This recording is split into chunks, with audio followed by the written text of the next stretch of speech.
Oke, Assalamualaikum warahmatullahi wabarakatuh. Pada perkuliahan kali ini, kita akan membahas tentang 10 kegagalan promosi yang pernah terjadi pada produk global.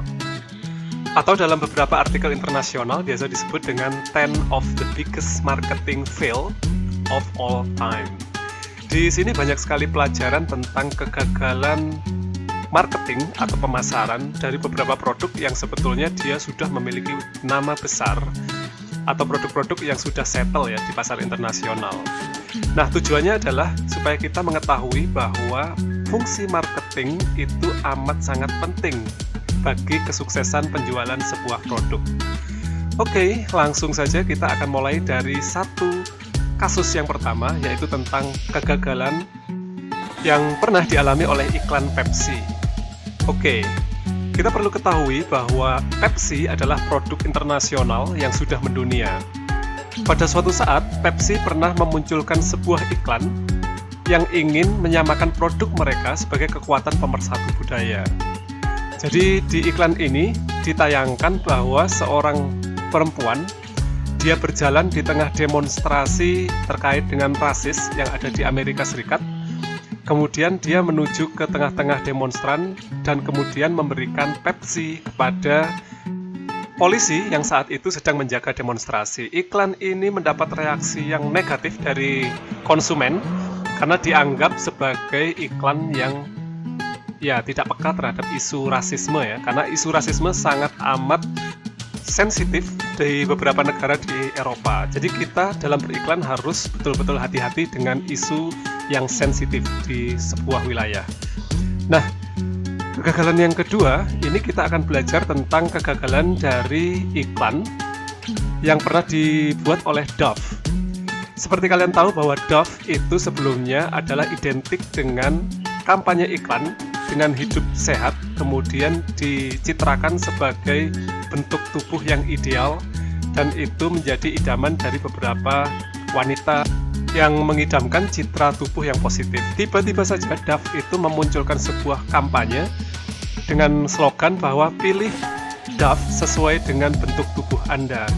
Nah, ini dianggap sebagai eksploitasi atau tidak menghargai beberapa perbedaan yang dimiliki oleh perempuan, dan secara tidak langsung juga akan menghancurkan citra Dove yang selama ini dianggap sebagai simbol dari seksi, kemudian ideal, dan juga bentuk tubuh yang positif.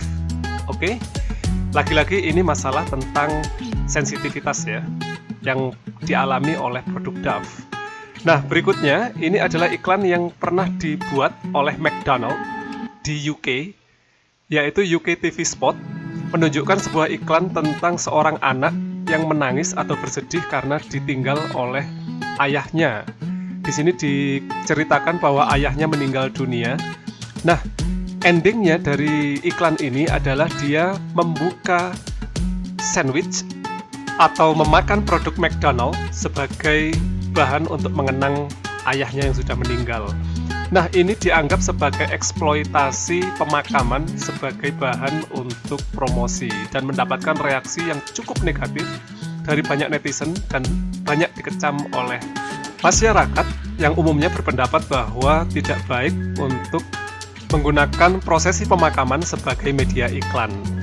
Nah, ini adalah blunder atau kesalahan terbesar dari McDonald yang kemudian membuatnya meminta maaf dan kemudian mencabut iklan tersebut. Iklan berikutnya adalah yang dibuat oleh Ford. Di sini dibuat sebuah iklan di mana mobil Ford bisa menampung banyak orang, tapi simbol yang dipergunakan adalah digambarkan di bagasi belakang mobil tersebut ada 3 orang wanita dengan posisi terikat dan mulut tersumpal, sama persis seperti wanita yang sedang mengalami penculikan. Nah, iklan ini kemudian juga mendapatkan reaksi yang cukup keras dari organisasi perempuan dan hak asasi manusia. Nah, iklan ini kemudian mendapatkan hujatan karena dianggap dapat mendorong seseorang untuk melakukan kekerasan terhadap perempuan. Iklan ini juga mendapatkan peringatan keras dari masyarakat dan akhirnya iklan ini pun dicabut dan manajemen meminta maaf kepada masyarakat.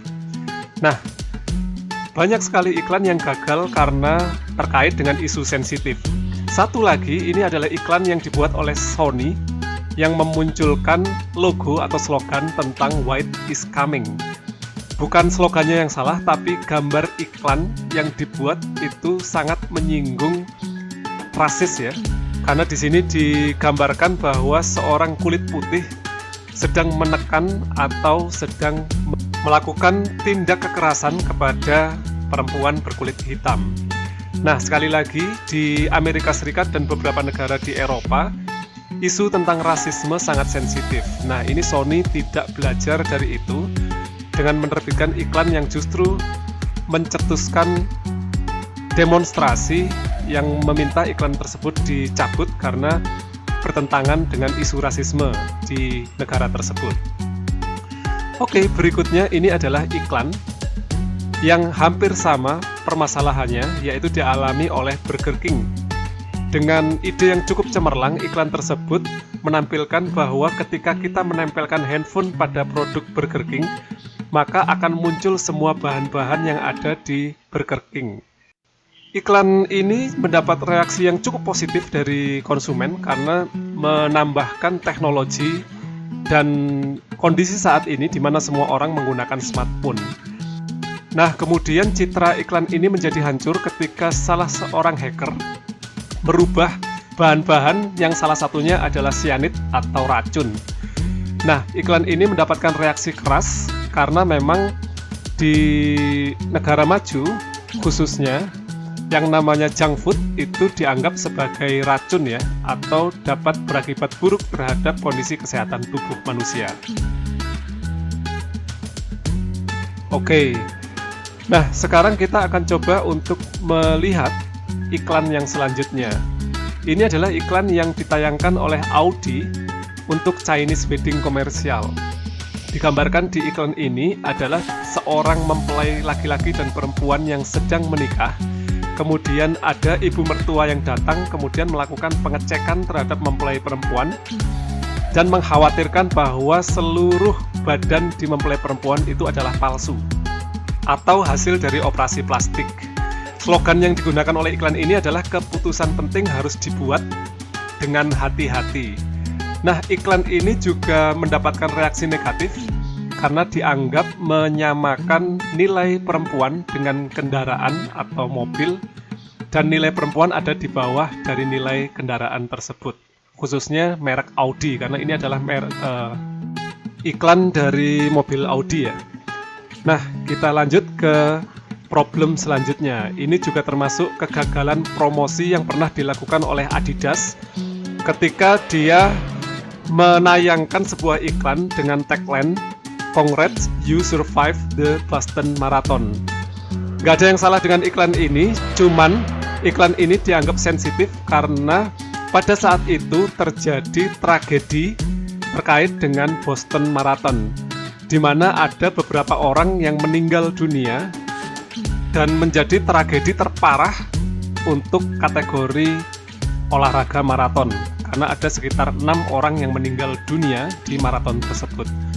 Iklan ini banyak menyinggung orang karena dianggap tidak menghargai beberapa atlet yang meninggal pada acara tersebut. Oke, lagi-lagi ini adalah arahnya ke sensitivitas ya. Baik, kita akan lanjutkan ke iklan selanjutnya. Berikutnya, kita akan membahas tentang iklan yang dikeluarkan oleh Airburg. Nah, di iklan ini ditayangkan sebuah penawaran untuk hidup beberapa hari di atas perairan atau di atas rumah yang sedang mengapung. Di iklan ini slogannya adalah bahwa kita bisa hidup dengan enak, dengan nyaman di kondisi yang kurang menguntungkan. Iklan ini ditayangkan pada momen yang salah karena pada saat itu terjadi banyak sekali bencana terkait dengan badai dan banyak sekali rumah yang hanyut dan hancur oleh badai, sehingga iklan ini juga mengalami kegagalan dan tidak diterima oleh masyarakat sehingga berdampak negatif terhadap penjualan dari produk tersebut. Oke. Nah, lagi-lagi ini adalah kesalahan momen ya. Nah, berikutnya kita akan membahas tentang iklan yang dimuat oleh Ink Coffee dengan menuliskan happily gentrifying the neighborhood since 2014. Iklan ini tidak menerima tanggapan positif karena di situ ada kalimat gentrifying the neighborhood, yang artinya bahwa kegiatan gentrifying itu melekat pada kegiatan nomaden atau berpindah-pindah penduduk dari satu wilayah ke wilayah yang lain, dan identik dengan ketidakmakmuran atau juga identik dengan kemiskinan yang terjadi pada kaum minoritas ya. Lagi-lagi ini merupakan pesan bahwa ketika membuat iklan kita harus sensitif terhadap isu-isu yang bisa mencetuskan reaksi negatif dari masyarakat. Nah, sekarang kita tahu bahwa memasarkan produk global tidaklah mudah karena menyangkut beberapa isu-isu sensitif yang harus kita pelajari, baik di negara kita sendiri atau di negara tujuan dari produk itu dipasarkan. Jangan sampai kita memasarkan produk dengan biaya iklan yang super besar, akan tetapi akibatnya justru menuai kecaman atau menuai protes. Oke, jadi tugas yang harus kalian lakukan adalah dari 10 kasus ini, buatlah sebuah ringkasan dan kumpulkan beberapa artikel terkait dengan kasus ini sehingga kita bisa mempelajari dengan detail apa yang menjadi permasalahan sebenarnya. Dan jangan lupa untuk mencantumkan solusi-solusi yang Anda tawarkan ketika perusahaan Anda mengalami kegagalan dalam promosi. Oke, cukup sekian perkuliahan kita hari ini. Tugasnya dikerjakan. Wassalamualaikum warahmatullahi wabarakatuh.